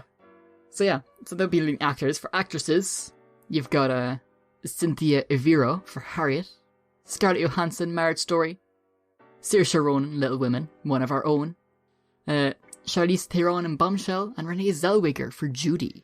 The only one I know is Little Woman and Marriage Story. They're the only ones you know? Yeah. Well, of course, you have to support Saoirse. Yeah, Saoirse is, of course. She's one of us. She's from Carlo. Yeah, she's also... She lives like an hour away. She's adorable as well. I've seen her like do an interview because Becca's watching, and she's so funny. She's just so normal. She's such a character. Yeah. And she's a great actress as well. She's really good. She's nominated every year in the Oscars. She's become Leonardo DiCaprio. She hasn't won, but she's nominated every time. So, are we going to go for supporting actors and actresses, or...? Well, supporting, you'd be looking at, say, Tom Hanks was just a supporting actor in A Beautiful Neighborhood? I thought he would have been a main character, but apparently not. That's really odd to me. Yeah. And of course, Brad Pitt for Once Upon a Time in Hollywood got the nom in there as well. Well, he's going to win that. Yeah, he is. The Irishman, I've heard now from multiple sources. Remember how we talked about this before? I heard now from multiple sources that The Irishman is not that good. It's not as good as people said it was at the start. Yeah. I've heard. I was surprised because we had talked about it, I said I heard some reports about it being boring, not a bad movie, just boring. Yeah. I've heard from multiple sources, critics, actual people now that are saying oh no, it's actually not that good. Since the last time we talked about it, I actually hadn't watched it, if you remember. Yeah. Since then I have. Yeah. And the story was good. I enjoyed the story. It was a long story, it was lengthy, but it was good. Had meat to it. Right. But sometimes the scenes would just drag, and the de-aging CGI was a bit janky sometimes. Yeah. Sometimes you'd look at it and be like, oh, okay, no. Like when they'd shake their head, you'd be like, oh, okay. Yeah, that doesn't uncanny. look right. Yeah, and when they'd go into full light, you'd look at it and be like, okay, yeah, no. But what would you say, it was maybe a movie that... It was a good movie, it was a good cinematic movie, but on a technical level, wasn't that good. Okay. When it comes to the CGI, it's been done better, i.e. by Marvel, who Martin Scorsese talks crap about all the time. Yeah. Yeah. Funny enough. Constantly, Marvel did the de-aging way better in, say, Captain Marvel with Sam Jackson, which was the same thing, it was just making a character younger again. I'd say you'd probably had better in terms of the CGI, and recreating certain stuff. You probably had something better when it came to even the most recent, the Star Wars, when you had what's his name as the commander of the ships, which I knew something was off about him, but I thought that they had just done something to make him look, until I realized he was fully CG. Yeah, he wasn't real. And then with Leia now as well, you could. I don't know if it was just me, but I could barely tell. I was like, did they still have some leftover scenes that we didn't know? Is there something that I'm not getting here? No. Until I noticed that a lot of the time you would see her back during certain spots, except for when she talked. Yep. Have you watched the newest Blade Runner? With Ryan Gosling? You haven't. No. Have you watched the original Blade Runner? No. Well, you know the girl from the original Blade Runner? Yes. Well, she's obviously not that age anymore. Obviously, yeah. In the newer Blade Runner, you see her. They create a new android. That's her. And it is one for one her. And I didn't realise until probably a year and a half after watching it that it wasn't just someone they modded with CGI. Is that from the shoulders up, she was completely computer generated. Really? That it was just a stand-in that they had to do the body stuff, but her entire head was CG'd. Huh. And I literally couldn't tell. So what you're saying is The Irishman has technical flaws, and then some of the shot, it was long, and the shots reflected the longness, too much. You could feel a scene dragging in it. But you're sitting in this shot, actually, I think and you're going back and forth. David said that he saw it. Out, yeah. I think David said he saw it, and he said the same thing. He was like, it was trash. To him, he said it was trash, but you know how he is with stuff. But he was like, he's like, just dragged. It really dragged. That a scene would go on for not a couple of seconds too long, but a couple of minutes. And he would say that it wasn't like it didn't feel from what I've what people said, it didn't feel like a cinematic way of doing it. It felt like literally they just... He made it long for the sake of having it long. Yes. Yeah. Yeah. So that's why for a lot of the nominations for The Irishman, it's going something else. Yeah. So like Brad Pitt's getting it for Brad Pitt's best gotta supporting. get it. Like he was great. Or Tom Hanks. If Tom Hanks, yeah. because I've heard that was really, really well It's done. one of those two. And for actresses, you've got, obviously, as I said, Cynthia Veros. Sorry, I read that already. For best supporting actresses, you've got like Kathy Bates, Laura Dern, Scarlett Johansson, Florence Pugh, and Margot Robbie. Okay. Which are all like interesting ones. Scarlett Johansson got the nom there for Jojo Rabbit. Interesting. Best animated film, there's one thing I have to say about this. Frozen 2 wasn't nominated. I heard that was better than the first one. Yeah, but it wasn't nominated. Instead, we got like Toy Story 4 and How to Train Your Dragon. How to Train Your Dragon.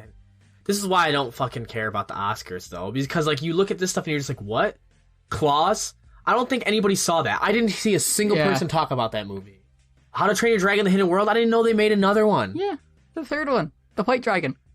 Then you obviously got, like, Best Cinematography, The Irishman, Joker, Lighthouse, 1917, Once Upon a Time in Hollywood. I think, based on what I've read, I think 1917 is going to take the cinematography. It might... If it doesn't get cinematography, it's getting Best Editing. If it gets Best Editing, it's not getting cinematography. Yeah. That's how I'm looking at it. I would say that. And then when it comes to cinematography for Once Upon a Time in Hollywood, I don't think so. No. That's not cinematography. It's 1917 or The Lighthouse. Yeah. Actually, that's it. Because the Joker, if it goes to anything, it's going to go to like something related to the acting or character. Yeah. That design. Joker was a beautifully shot film, but compared to the others in that category, it's beaten out. Costume design could be a tougher one. The Irishman has good costumes. They're all very like realistic, like movies set in like realistic stuff. So it's gonna be this one's gonna be it doesn't matter. You know what I mean? Yeah. Like it's gonna be too hard to call. Yeah. Like, how are you gonna call it? Once Upon a Time in Hollywood, obviously. Period piece. Little Women. Period piece.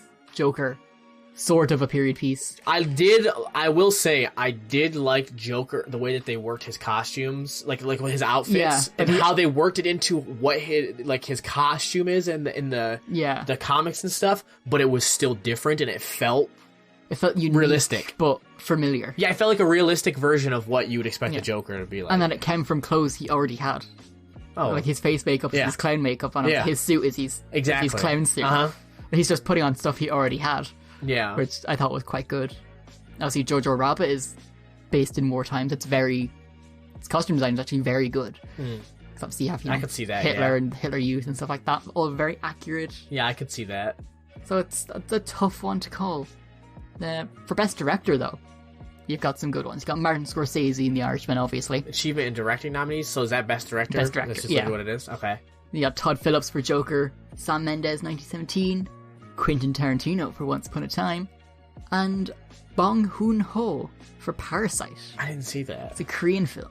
Huh. I haven't watched it myself, but it's been critically acclaimed. Really? Yeah. He won a Golden Globe for it, and in his speech I remember him saying, like, once you get past the 1.5 inch writing at the bottom of the screen, you'll be introduced to a whole new world of cinema. I believe it. I think there's nothing wrong with like foreign films when they when it comes to that. They're criminally unrecognized though, because people don't want to read it. They don't know how to. They don't know how. They don't know how to do both. And like I have ADHD and I can do it. Yeah. Anybody can do it. It's like Train to Busan, the zombie one, the Korean one. Oh, okay. That was brilliant. Subtitled film. Old Boy, subtitled Korean film. Thought it was brilliant. But they never got any Western acclaim because they were subtitled. Yeah, that's what it is. Plus, Americans don't like seeing non-white Americans in films. It's like Train to Busan got really popular, and they're like, "Oh, we're going to make it in English." Yeah. It's like, but why? You don't need to. So, what do you think? What do you think there? What's your opinion there? So, without watching, keep in mind this is you pre-watching these things. I've only seen The Irishman and Joker and Once Upon a Time. So 1917 and Parasite I haven't watched yet. So if I had to say between them, it'd either go to, if they're going for the diversity win, it's going to Parasite. But I don't think it will. I think Parasite will win Best Foreign Film.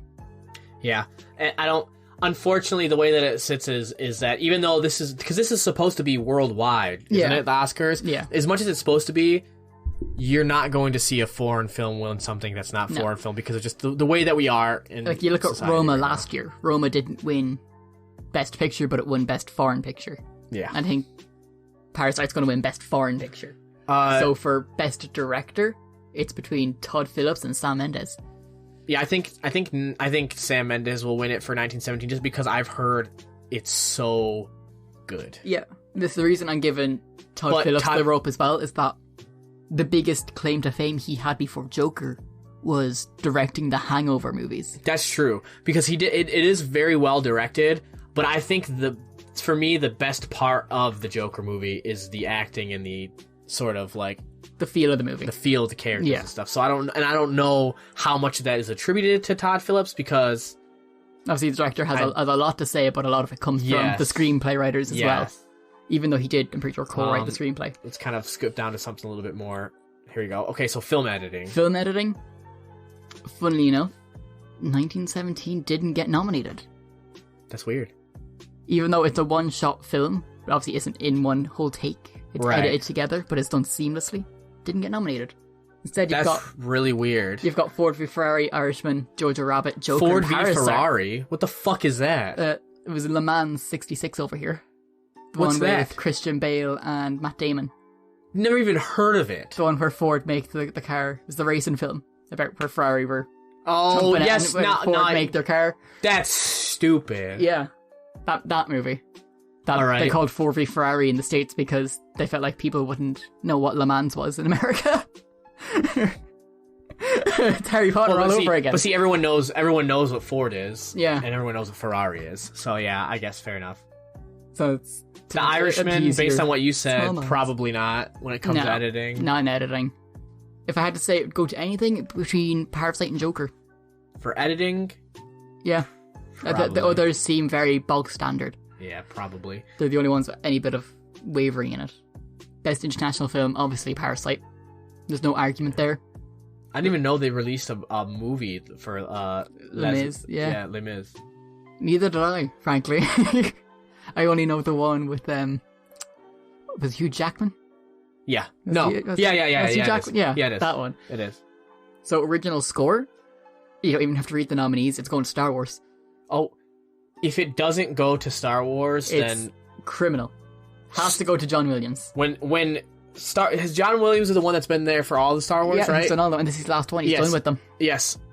And this is what I was saying to Becca the other day when I saw that, is there's no way Star Wars is its own theme of score now, right? Yeah. Like if you were to listen to something that sounds like it, if you were to listen to something like it, you would be like, oh, this is like Star Wars. Like when you play The Last Jedi and the music plays in the background, you're like, oh my god, this is really Star Wars-y music. Yes, but like even when you're playing like a different game, like if, let's say you're watching something sci-fi, you're watching and you're like, oh yeah, I like the Star Wars type of music that they have in this. Star Wars-y. That is... It's its own genre. Its own genre. You may not win always with that, but 9 times out of 10, that is a win. And that is not because, it's earned because he's been doing it for so long and it's just so... It's like, no, it's always good. It's always so good. Even in the prequels where, universally accepted, not good movies. Had great music. Amazing. Like Duel of Fates. Like...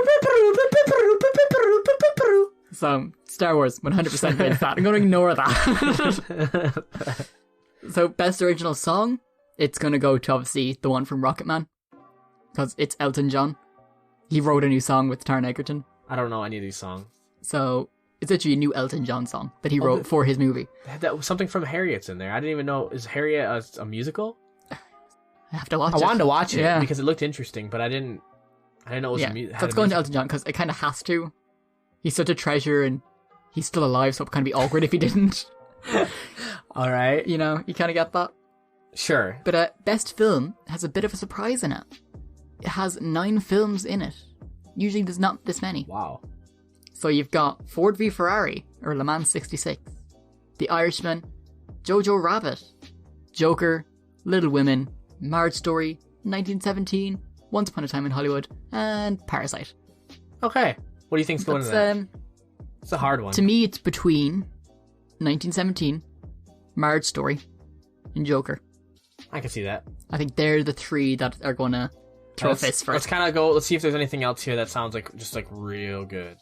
Oh, best visual effects. The only nomination for Avengers Endgame was for best visual effects, but it's in with The Irishman, Lion King, 1917, and Star Wars, so it probably won't win.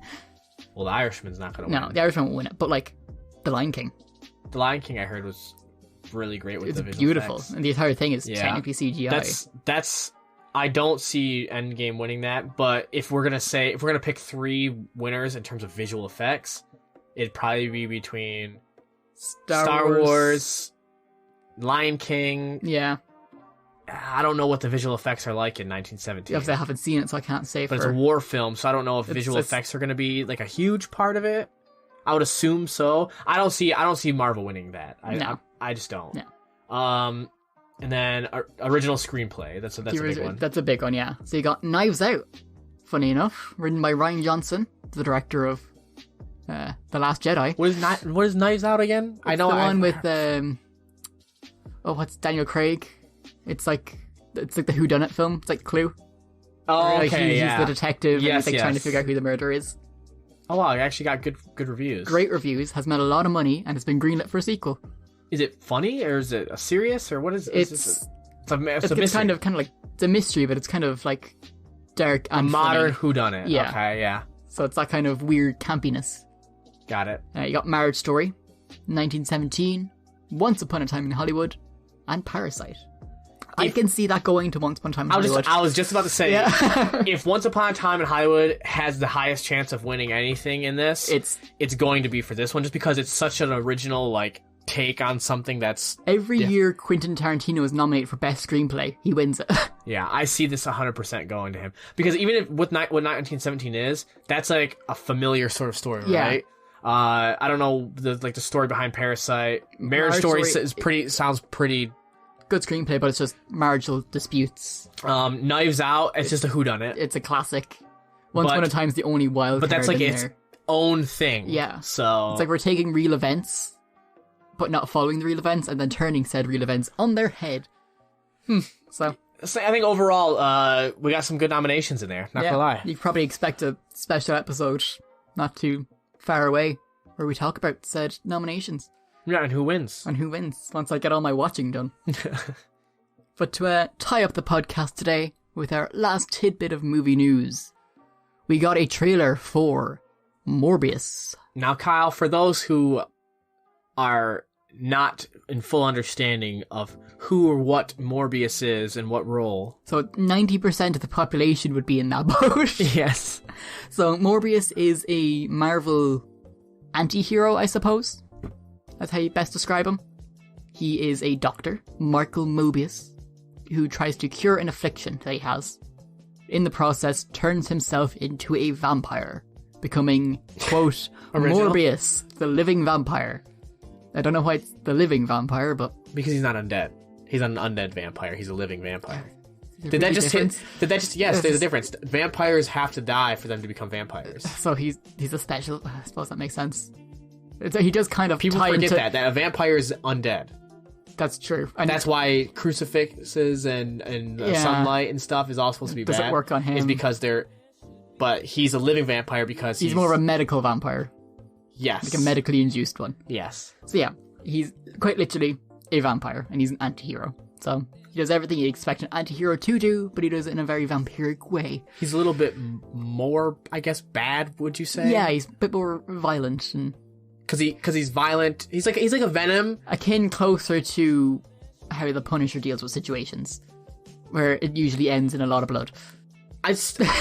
Yes, that's true, but the Punisher kills bad guys specifically, though. Yeah. But he just does it in terrible ways. The reason why I say Venom is because Venom literally picks and chooses when he wants to be bad or good. Yeah. So you could say that this guy is kind of like that. He picks and chooses when someone is considered bad or good. He might stray towards not liking bad guys, but if he does something bad, it just kind of happens. It's just what happens. He's like, well, it's fine if I do it because whatever. Yeah. That's his spiel. And in the trailer, we see good old Jared Leto as Michael Morbius. No longer the Joker, and now a Batman. Oh my god! Anyways, go on. And now no longer the Joker, but now a Batman. But stealing that from the comment section of YouTube. I hate you so much. Just the way you said it, like as if you came up with it and it was just flowed so well. So organic, so perfect, so unoriginal. That's the header on my CV as well, by the way. But yeah, we see Jared Leto as Morbius in his various stages, in weak and dying, in his buff, I've got vampire powers now, and quickly in his full vampire glory. So, if you don't know, Morbius does look like a monster. Did we say that this was a trailer that we got? Yeah, this is a trailer, yeah. Okay, I don't know if we mentioned that. Yeah, it started with, we got a trailer. Yeah, we did, this is a trailer, a full trailer, 3 minutes. Yeah, whole 3 minutes of goodness. So we see all this goodness of him, doing your usual stuff you'd expect in your superhero movie trailer. But there's little bits in it that kind of make people question some things. So we see it at the start that it's a Sony film, and that it's in association with Marvel, which means Marvel Studio isn't working on it, which kind of means that it's not an MCU movie. Because if it's MCU, Marvel Studio is involved. But we see graffiti of Sam Raimi's Spider-Man. We see a Spider-Man, which is fair We play. know it's Sam Raimi's Spider-Man because it's actually a screenshot from the Spider-Man PS4 game of the Sam Raimi suit. No, I got that, but I'm saying it's Sony, so they're allowed to have that. Yeah, they're allowed to have that. And it has Murderer. Like, fully on their own, without any sort of MCU tie to it. And it has Murderer painted over it, which is kind of... Murderer? Murderer. I thought it was murder that you said earlier. I thought it said murderer. No, it says murderer. Like, he killed people. And if you've seen the end of Far From Home, you know that Mysterio, spoilers, outed Peter Parker / Spider-Man as a killer. So people are like, oh, is there a connection there? But it's different Spider-Man suits. People kind of went, oh, it's probably something. But Sam Raimi's the one with, what's his name as the actor? Tobey Maguire. Tobey Maguire, yeah. So people are like, oh, maybe it's just, a random thing they've thrown in there. But he doesn't murder anyone in that one, does he? Yeah, that's the thing. People are like, oh, maybe it's something that will be mentioned in it that will expand in a future movie or something like that. If you were to say it was like Andrew Garfield's one where like he accidentally, spoilers if you don't know that by now, but like Spider-Man accidentally breaks his girlfriend's back when he's trying to save her. Yeah. I mean, it's not his fault, but it happens. Spider-Man takes that as his fault. Yeah. And you know how it's supposed to be. So then I could say, like, you could be like, oh, okay, maybe they're talking about because he accidentally killed because Spider-Man did that. Yeah. To what's her name? Gwen Stacy. And fair enough, but like, no, we haven't seen an iteration from that Spider-Man. So everyone was a little confused about that. It's kind of up in the air what universe this is attached to. But then at the end of the trailer, you get your little stinger, which kind of reveals where this is taking place, where we see a certain character say to Morbius that he's tired of playing the good guy, And it cuts to it, and it is Michael Keaton, as you may remember, is Vulture in Spider-Man in the MCU. Yep. So we have really an weird MCU character in a movie that shows Spider-Man in the Sam Raimi suit with murder painted over it, which could relate to Tom Holland's Spider-Man. I think that there's going to be involvement, an allowed bit of MCU stuff, if that makes sense, where they're allowing a certain amount of properties be shown. Yeah. Maybe it was something from their deal that they got to work it out, but they're allowing a certain amount of properties to be shown, but it won't be an MCU. It won't be in the MCU, so it won't be connected in that sense. Yeah. It's just something to show certain characters to make people want to go see the movie that they don't know who Morbius is. Yeah. You know what I mean? I'm kind of picking up But at the same time, they've said that the Sinister Six, which is like the superhero team up, the supervillain team up that goes against Spider-Man, is something that they want to build to with Tom Holland's Spider-Man. But see, which are they actually going to do that? Scorpion were in freaking, whatchamacallit, Homecoming. They were both in it. Yeah. There was the Scorpion. Yeah, you know the bald guy has a scorpion tattoo. Yeah, he becomes Scorpion. Okay. And that's when they have that bit at the end where they meet each other in prison. Yep, that makes sense. They now. set him up to become Scorpion. So people are like, oh, is this a setup for Sinister Six? In that case, will Sinister Six take place outside of the MCU's main timeline? But then you go again, and you have Kevin Feige's comment about Spider-Man after the whole Sony thing. About how he's going to be... He has a very unique superpower of being able to jump across universes. This is going to be interesting. It's going to be very interesting. I feel like it's going to change how Spider-Man is done in movies full stop for the foreseeable future. It just seems so confusing if you're looking at this from a standpoint of, like, Sony or Marvel. Like, how do they... And the thing is, they have it was like Mistress Webb or whatever it's called, the old lady. They're making a movie about her, and she can see, like, the webs of the universe. She can see all the multiverse and stuff like that. Or the quote-unquote Spider-Verse. But if her movie came out first, you'd go, okay, they're going to try explain it away in this multiversal way. But instead, Morbius is coming out first. In July 31st of 2020. Yeah. Which is very odd, considering that they're going to try setting up this new universe before explaining how. I doubt they're going to explain it in Morbius. No, I don't see it. I don't think that's going to be a movie very focused on him. So it's going to be very interesting. Because they're going to need to explain him. That's why there's such a big origin around it, is because no one knows him. Yeah, it's a story. Was he part of the Sinister Six? I don't think so.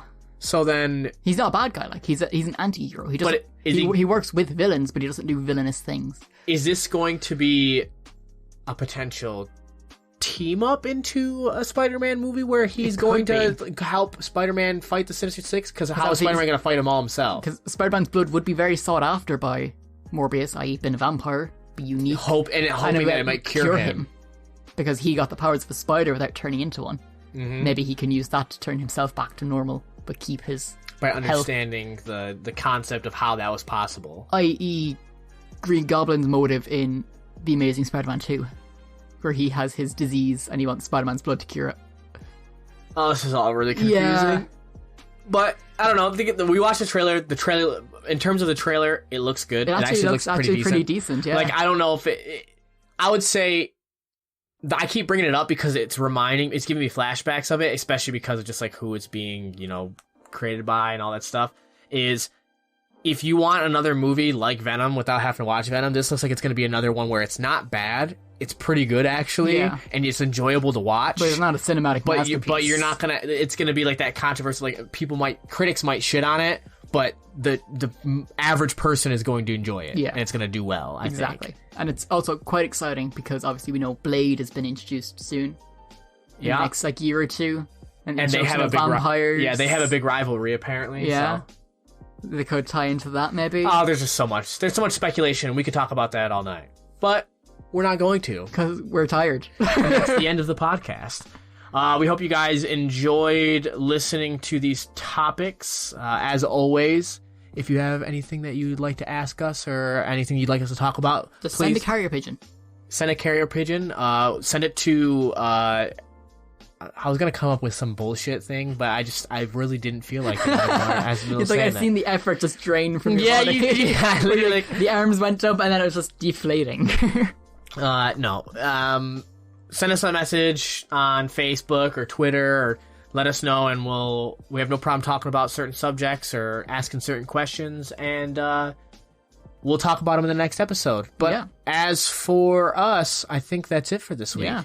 So, thank you guys so much for listening to us. We appreciate you. We love you. You're the best. And goodbye. Bye.